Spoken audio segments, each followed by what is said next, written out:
Let's seal the breakfast on Plus TV Africa. Time for us to go through the pages of a national daily. So call it Off the Press, where Ezekiel Nya-Etok joins us. Ezekiel Nya-Etok, thank you so much for being part of the show.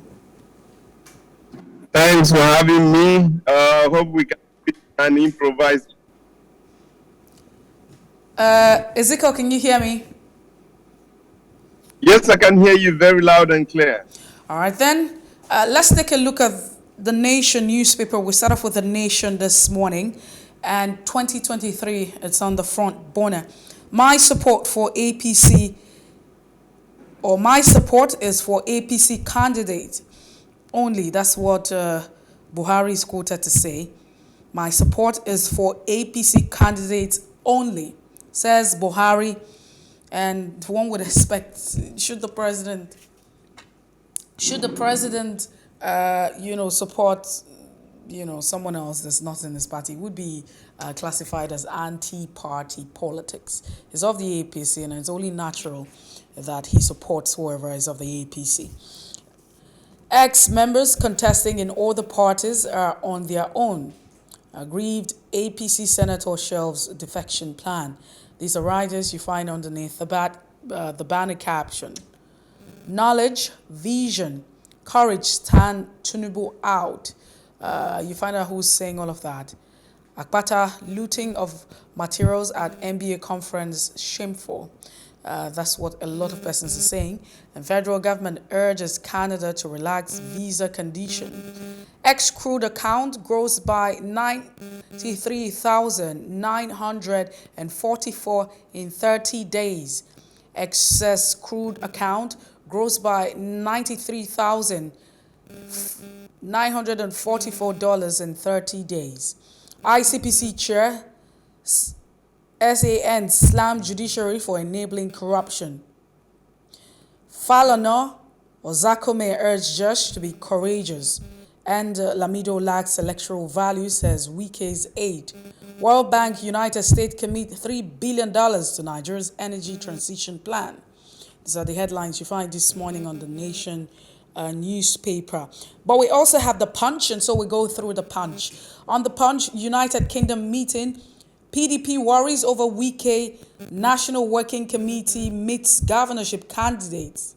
And Wike making PDP's effort to liberate Nigerians difficult, says the BOT member. That's interesting.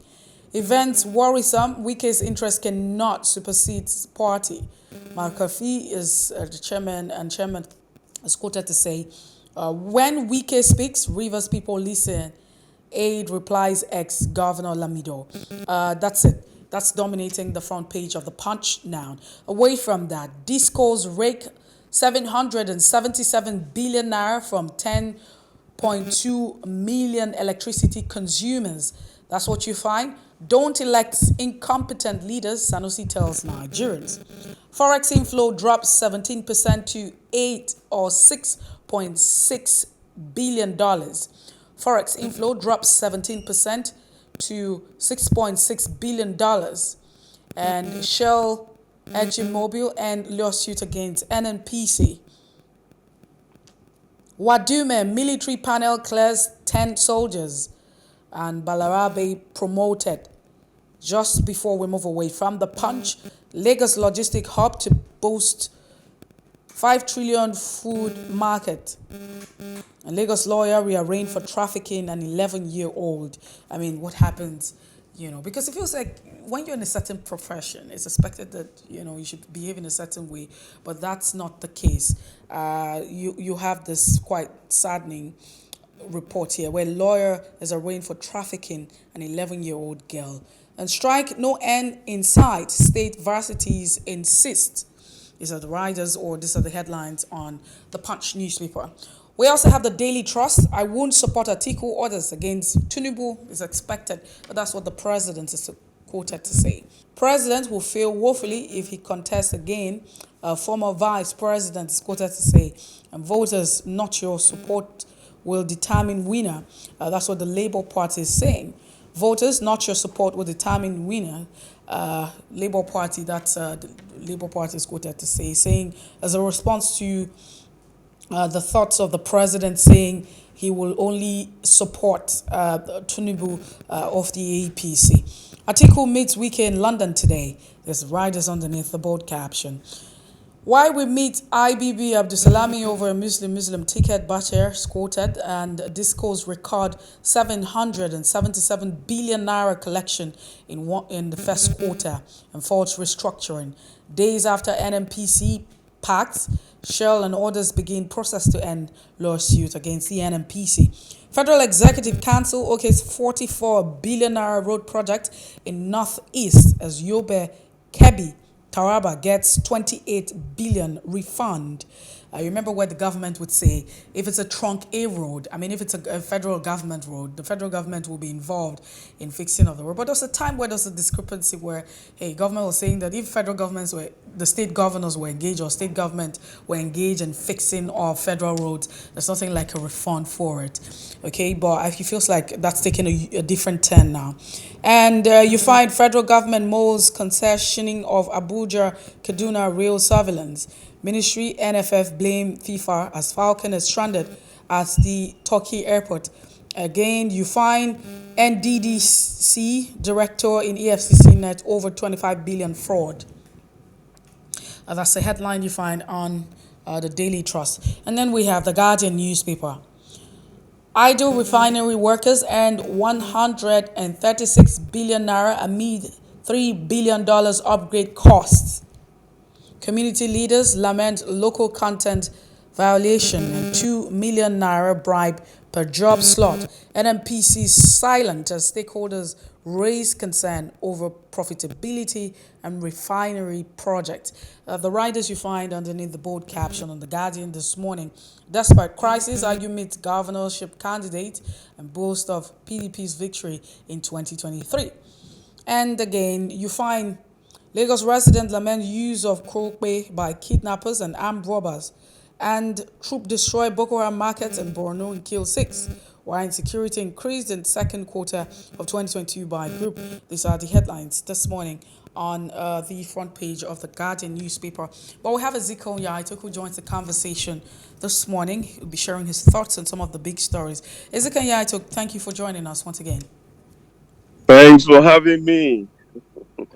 Okay, so let's talk about, the United Kingdom meeting. I mean, it's been proposed, or that's the report. The PDP is worried over Wike as the National Working Committee meets governorship candidate. Of course, however, the PDP is still very big on the win. It's on the Punch newspaper. It's big of their victory in 2023. But my question here is, I mean, what's the value? What's it about Wike and the PDP that it feels like the PDP as a party might just be quaking because of the back and forth with Governor of Rivers State?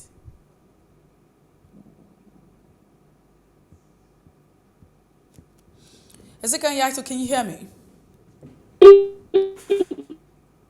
Ezekiel Nya-Etok is still with us. He joins the conversation via phone. Once again, we appreciate your time. Ezekiel. Yes, thanks for having me. I hope you can hear me this time. Yes, I can hear you a bit. I hope that we can make do of that audio. Well, it's on the Punch now. There's a lot of back and forth with the PDP, and it feels like, the PDP might probably not be very stable because that's the impression that's been given. And it's because of Wike and the fact that it's possible that he might, be making some moves, not with the party, but against the party. But what exactly do you think that is the value of Wike? I mean, he's a governor of Rivers State, and he will feel like his presence would just be, or his control would just be within his jurisdiction. What exactly is it with Wike that might just be putting the PDP off balance?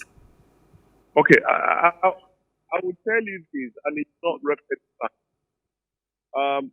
Wike has been PDP and PDP for a long time. We didn't know who the left of the PDP was, or even of the secretary.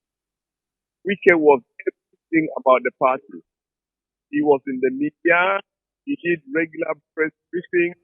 He talked more than the national chairman of secretary of the party put together. We have regular live sessions, sometimes up to close to 2 hours, explaining situations concerning the PDP, funding issues concerning the PDP, and everything.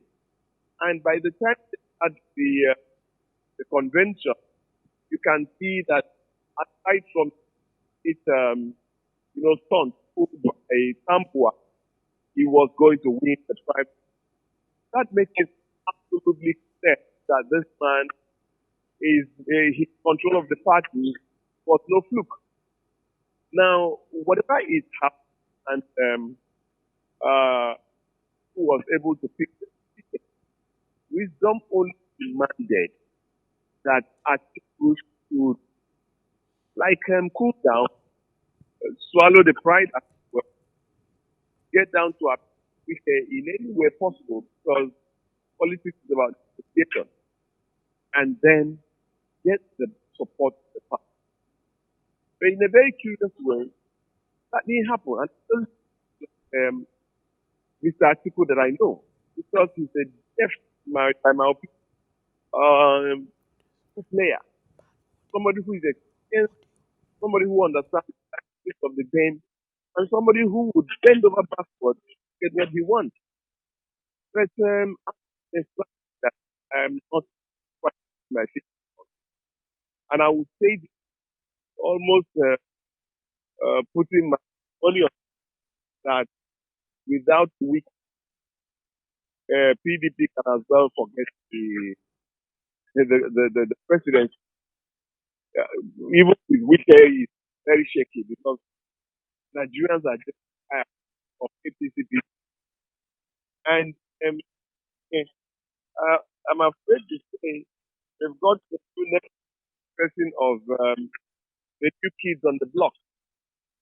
As at today, Well, Nigeria. Ezekiel Nya-Etok would like to establish, another contact with you in no time, because the signal is really poor. Probably straining to hear you right there. We apologize for all of this, but Ezekiel's talking about the relevance of Wike in the PDP, and because it feels like after the primaries with the the primaries that happened, the PDP had the primaries, and let's not forget that he had intention of winning the ticket to become the flag bearer for the 2023 presidential election, but that didn't happen. And after that time, it's been a lot of back and forth with Wike. But it's already looking like, from the reports that we're getting, it's already looking like Wike is just a force that's formidable. And without him, there might just be the tendency of having victory in 2023 might just be almost impossible for the PDP. Because according to, the BOT members, they're saying that Wike making PDP's effort to liberate Nigerians difficult. Right, and so what exactly is it with Wike? It's just a man who is a governor of Rivers State, and he controls. Of course, he's saying that the Rivers State votes are very necessary to winning the elections. But you have 36 states, 37, including the FCT. So why is just one state looking like a threat to the entire elections? We have Ezekiel Nya-Etok, who's back on the line. Ezekiel, can you continue with your thoughts? So prior to this time, before that particular break, I'm asking the question, what exactly is it with Wike? We have 36 states, and we understand that you have to win, some certain region, constituency, and what have you before you can be declared a winner for an election, especially the presidential election. But he's just a governor of one state, and what exactly is it, really? The first thing that you can make is see Wike at just one state. Wike is an institution. Wike is like an octopus.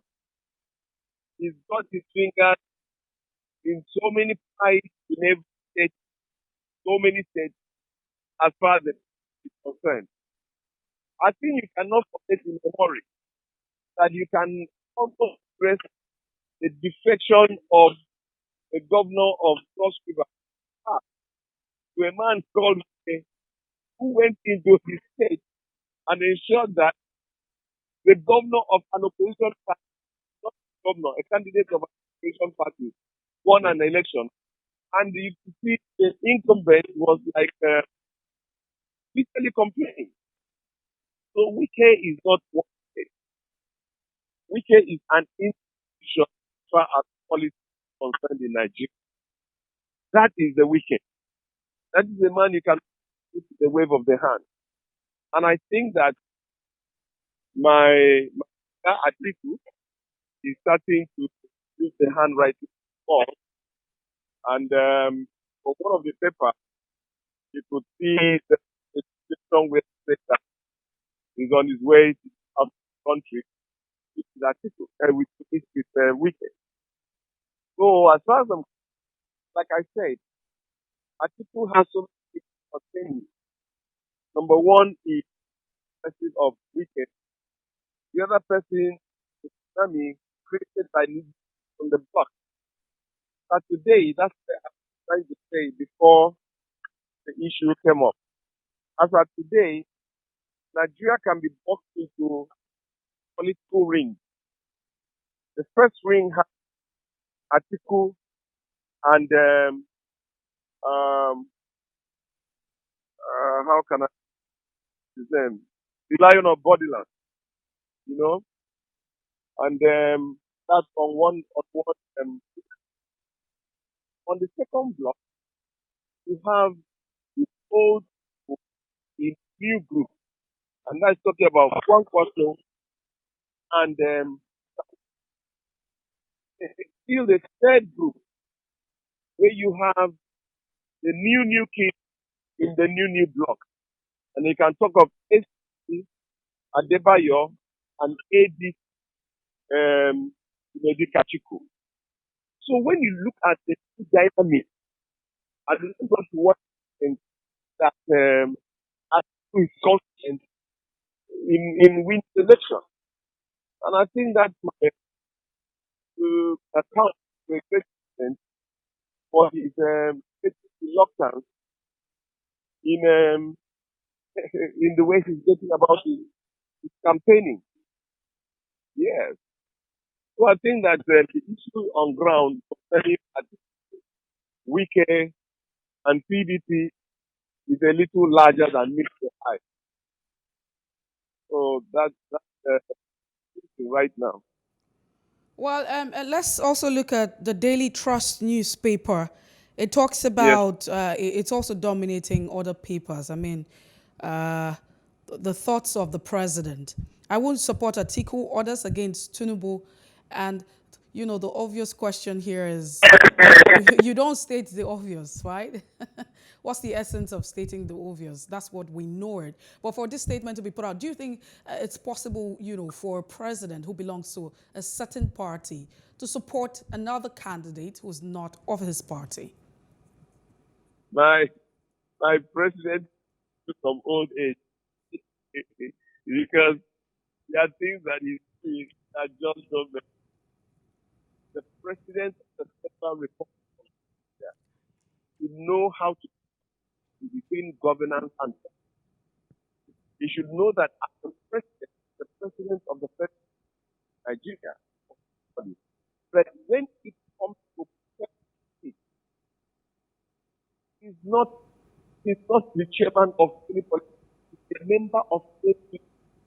His support is for AP individuals. He understands PC. So why couldn't you tell somebody of a candidate, the chief candidate of AP, telling me that he's not going to support that candidate? But the person, APC candidate, that's a given. So for him to as much as contest, to as much as to as much as think the thought, it shows somebody who is crossing the line of thinking. Secondly, I want to the quoting in the paper is can't tell me members that are contesting that platform. That's the no member you can on another platform. By the time you are contesting on another platform, Just maybe you can tell me I'm not going to support contesting on other people. They are contesting on other. That's why you're not. It's just so I don't know where thinking from. Maybe you understand this, but for me, it just don't make sense. All right, Ezekiel Nya-Etok, we have to let it go at this point. We appreciate your time and your thoughts. We look forward to sharing more of your thoughts as we proceed in the course of the week. Thanks so much for the appreciation. You have a lovely day. All right, then. Thank you. We've been speaking with Ezekiel Nya-Etok. He's been sharing his thoughts on some of the big stories on the front pages of our national dailies. We apologize, for the poor audio that we have from the other side. But we hope that it gets better, right? Just before we come back with our first major conversation, let's tell you what happened today in history. Stay with us.